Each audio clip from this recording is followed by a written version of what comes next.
નમસ્કાર મિત્રો, તમે જોઈ રહ્યા છો ગુજરાત પ્રાઇમ ન્યૂઝ, જ્યાં અમે લઈને આવીએ છીએ ગુજરાતની સૌથી તાજી, મહત્વપૂર્ણ અને વિશ્વસનીય ખબર, બિલકુલ ઝડપથી અને કોઈપણ પ્રકારના ફેરફાર વિના. ચાલો સમય બગાડ્યા વિના શરૂ કરીએ આજની ગુજરાતની 25 મોટી ખબર માત્ર તમારા માટે. અને વિડીયો આગળ વધારતા પહેલા અમને કોમેન્ટમાં જરૂરથી જણાવો કે તમે ગુજરાતના કયા જિલ્લામાંથી જોઈ રહ્યા છો.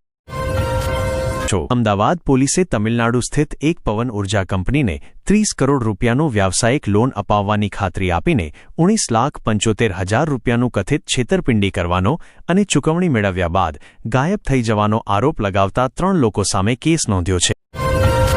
પંજાબના પ્રધાન અમન અરોહદ અને તરુણપ્રીત સિંહ સૌંદે ગુરુવારના દિવસે ગુજરાતના મુખ્યમંત્રી ભૂપેન્દ્ર પટેલ સાથે મુલાકાત કરી. મંત્રીઓએ પટેલને શ્રી ગુરુ તેગ બહાદુર સાહિબજીના 350માં શહીદી દિવસને સમર્પિત રાજ્યભરમાં આયોજિત થનારા કાર્યક્રમોમાં હાજર રહેવાનું આમંત્રણ આપ્યું.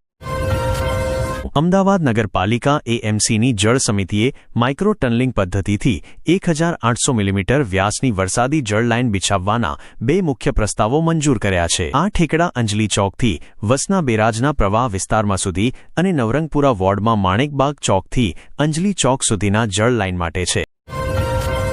સુરતના ડુમ્સ બીચ પર એક મર્સિડીઝ કાર ફસાઈ જવાનો વિડીયો વાયરલ થયો છે. રીલ બનાવવાના ચક્કરમાં એક યુવાન પોતાની કાર બીચ પર લઈ ગયો, જ્યાં તે રેતીમાં ફસાઈ ગઈ. સ્થાનિક લોકોની મદદથી કાર બહાર કાઢવામાં આવી. પોલીસે ચાલકને હિરાસતમાં લીધો છે અને કાનૂની કાર્યવાહી શરૂ કરી છે. પોલીસે આરટીઓને લાયસન્સ રદ કરવાની ભલામણ પણ કરી છે.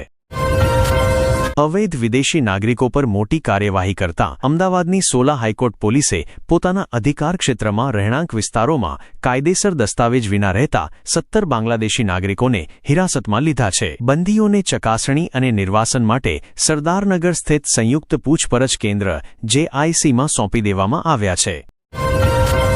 અમદાવાદના એક 61 વર્ષીય નિવૃત્ત રેલવે અધિકારીએ શહેરની સાયબર સેલમાં ફરિયાદ નોંધાવી છે કે ઠગોના એક જૂથે તેમણે 30,65,000 રૂપિયાની છેતરપિંડી કરી છે. આ ઠગોએ વોટ્સએપ પર પોતાને રોકાણ સલાહકાર બતાવી અને ખોટા સ્ટોક માર્કેટ એપ મારફતે તેમને ટ્રેડિંગ કરવા પ્રેરિત કર્યા. સાનંદની એક સ્થાનિક અદાલતે ચેખલા ગામમાં જમીન છેતરપિંડીના કેસમાં બિલ્ડર રમણ પટેલને દોષી ઠેરવી 4 વર્ષની કેદની સજા ફટકારી છે. જેલ સજા સિવાય અદાલતે આરોપી પર 1,40,000 રૂપિયાનો દંડ પણ કર્યો છે. ચુકાદા અનુસાર અદાલતે આદેશ આપ્યો કે દંડની રકમમાંથી 1 લાખ રૂપિયા પીડિત ખેડૂત જીવાભાઈના વારસદારોને આપવામાં આવે. બેમોસમી વરસાદે આખા ગુજરાતના ખેડૂતોને ભારે સંકટમાં મૂકી દીધા છે, કારણ કે ખેતરોમાં પાણી ભરાઈ જવાથી ઊભી પાક બરબાદ થઈ ગઈ છે. પ્રાથમિક સરકારી અંદાજ મુજબ 10 લાખ હેક્ટરથી વધુ કૃષિ જમીન પ્રભાવિત થઈ છે. ગન્ના, સોયાબીન, તુવેર, શિંગદાણા અને બાગાયતી ઉત્પાદનો જેવી ફસલોને ભારે નુકસાન થયું છે. ગુજરાતના મહીસાગર જિલ્લામાં હલોલ શામલાજી હાઇવે પર એક નશામાં ધૂત શિક્ષકે બાઇકને ટક્કર મારી અને તેને 3 થી 4 કિલોમીટર સુધી ઘસડી હતી. ઘટનાનો વિડીયો વાયરલ થયા બાદ પોલીસે આરોપી શિક્ષકને ગિરફ્તાર કર્યો છે. અકસ્માતમાં ઘાયલ બાઇક સવારોને હોસ્પિટલમાં દાખલ કરવામાં આવ્યા છે અને પોલીસ તપાસ કરી રહી છે. ભારત બિલ ચૂકવણી પ્રણાલી BBPSના કારણે હવે ગુજરાતમાં ટ્રાફિક નિયમોના ઉલ્લંઘન માટેનો દંડ UPI એપ્સ દ્વારા ડિજિટલ રીતે ચૂકવી શકાય છે, જેમાં Google pay, phone pay, BHIM અને યોનો જેવી લોકપ્રિય એપ્સનો સમાવેશ થાય છે. આ ચૂકવણી સુવિધા ભારતીય સ્ટેટ બેંકના સહકારથી શરૂ કરવામાં આવી છે. દિવાળીના તહેવારી અઠવાડિયા દરમિયાન ગુજરાત રાજ્ય માર્ગ પરિવહન નિગમ GSRTC એ રાજ્યભરમાં 8,000થી વધુ વિશેષ બસ મુસાફરીઓનું સંચાલન કર્યું, જેના કારણે 3.78 લાખથી વધુ મુસાફરો સુરક્ષિત અને સમયસર પોતાના વતનમાં પહોંચ્યા. ગુજરાત ઉચ્ચ ન્યાયાલયે બોલિવૂડ નિર્દેશક રાજકુમાર સંતોષીને ઉદ્યોગપતિ અશોક હરિદાસ લાલ દ્વારા પાવર ઓફ એટોર્ની ધારક પ્રફુલ્લ લાલચંદ મહેતા મારફતે 10 લાખના 10 ચેક માટે દાખલ કથિત ચેક બાઉન્સ કેસમાં શરતી જામીન આપી છે. રાજકુમાર સંતોષીને ઘાયલ, દામિની, અંદાજ, અપના અપના જેવી હિટ ફિલ્મો માટે ઓળખવામાં આવે છે. અમદાવાદના પોલીસ કમિશનરે શહેરમાં ચાલતા ઓટો રિક્ષા ચાલકોને સંબંધિત સ્થાનિક પોલીસ સ્ટેશનોમાં નોંધણી કરાવવા અને વાહનના આગળ પાછળ ઓળખપત્ર લગાવવા આદેશ આપ્યો છે.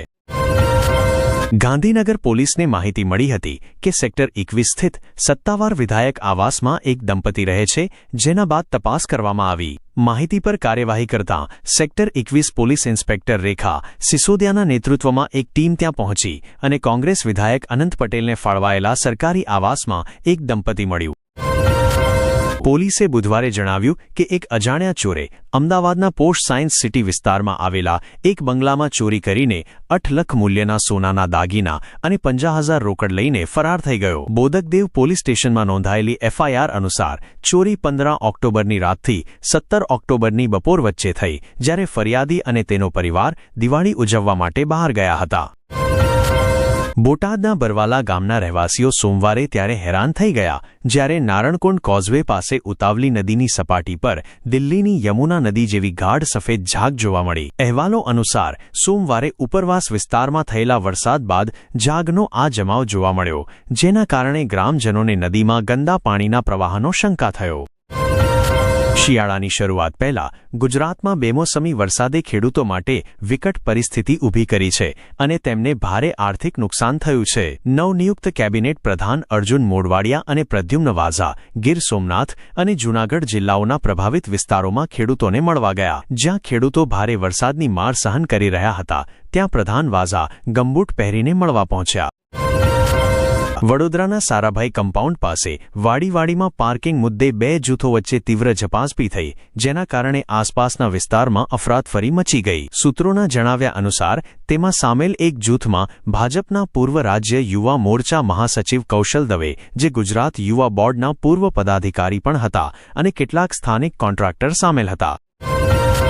અમદાવાદની એક રહેણાંક સોસાયટીમાં મંગળવારની શાંત બપોર અફરાતફરીમાં બદલાઈ ગઈ, જ્યારે એક 3 સાલની બાલિકાને કથિત રીતે બિનલાયસન્સ ધરાવતા કિશોર દ્વારા ચલાવવામાં આવતી કારે કચડી નાખી. બાળકીના બંને પગ, ડાબા હાથ અને કમરમાં ગંભીર ઈજાઓ થઈ છે અને તેનો ઉપચાર ચાંદખેડાના શારદા હોસ્પિટલમાં ચાલી રહ્યું છે. ગુજરાતના ગૃહ વિભાગને 1 જૂન 2022થી 31 મે 2025 વચ્ચે રાજ્યના ભ્રષ્ટાચાર વિરોધી બ્યુરો ACBને પ્રાપ્ત 538 ફરિયાદોમાંથી 238 ફરિયાદો મળી, જે ગુજરાત વિધાનસભામાં રજૂ કુલ આંકડાનો લગભગ 44% છે. હાઈ પ્રોફાઇલ બોપલ ફાર્મહાઉસ રેવ પાર્ટી કેસમાં એક મોટા વિકાસમાં અમદાવાદ ગ્રામ્ય અદાલતે તમામ 15 આરોપીઓની જામીન અરજી ફગાવી દીધી અને તેમના વિરુદ્ધ કડક વલણ અપનાવ્યું. અદાલતે જણાવ્યું કે ગંભીર ગુનાઓ નોંધાયા છે અને તપાસ હજી ચાલુ છે, તેથી આ સમયે આરોપીઓને જામીન પર મુક્ત કરવું યોગ્ય નથી. હિંમતનગર રેલવે સ્ટેશન પર લગભગ 79 લાખ મૂલ્યના MD ડ્રગ્સથી ભરેલો એક બિનમાલિકી બેગ મળ્યો. માનવામાં આવે છે કે આ બેગ ઇન્દોરથી અમદાવાદ જતી વીરભૂમિ એક્સપ્રેસ ટ્રેનમાં મુસાફરી કરતા એક યાત્રી દ્વારા છોડી દેવાયો હતો. 27% આરક્ષણ નિયમ લાગુ થયા બાદ આવનારા અમદાવાદ મ્યુનિસિપલ કોર્પોરેશન AMCની ચૂંટણીમાં અન્ય પછાત વર્ગ OBC ઉમેદવારો માટે આરક્ષિત બેઠકોની સંખ્યા 19થી વધી 52 થશે. રાજ્ય ચૂંટણી પંચે 28 ઓક્ટોબરે સુધારેલ બેઠક ફાળવણીની જાહેરાત કરી. ગાંધીનગર જિલ્લાના માનસા તાલુકાના બાપુપુરા ગામના 4 રહેવાસીઓ, જેઓ કથિત રીતે ઓસ્ટ્રેલિયામાં નોકરી આપવાની ખાતરી આપનાર એક એજન્ટ મારફતે વિદેશ ગયા હતા, ઈરાનમાં અપહરણ બાદ મુક્ત થઈ ગયા છે અને સોમવારે ભારત પાછા આવી રહ્યા છે. આજકાલ લોકો અજાણી જગ્યાએ જવા માટે ગૂગલ મેપ્સનો ઉપયોગ કરે છે, પરંતુ ગુજરાતના સુરતમાં એક વ્યક્તિ ગૂગલ મેપ્સના કારણે મુશ્કેલીમાં પડી ગયો. તે દિલ્હી મુંબઈ એક્સપ્રેસવે પર અધૂરી માર્ગ હોવાને કારણે કાદવમાં ફસાઈ ગયો. માર્ગ પર કોઈ ચેતવણી ચિહ્ન પણ ન હતું. યુવક તો બચી ગયો, પરંતુ તેની કાર નુકસાનગ્રસ્ત થઈ ગઈ. અગાઉ પણ આવા કેસો સામે આવ્યા છે, જ્યાં લોકો ગૂગલ મેપ્સના કારણે જંગલમાં ભટકી ગયા હતા.